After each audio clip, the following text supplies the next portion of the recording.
In this video, I will show how to fix Facebook professional dashboard not loading or not opening problem.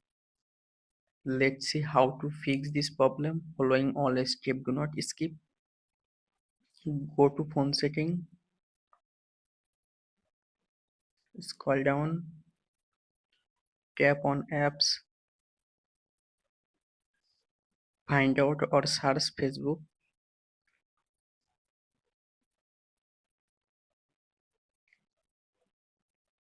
tap on storage,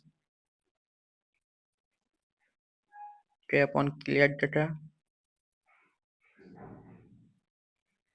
tap on delete. Go to Google Play Store,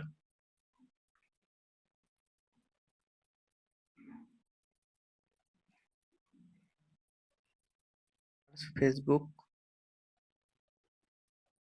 update Facebook app if showing on Play Store. Now go to Facebook,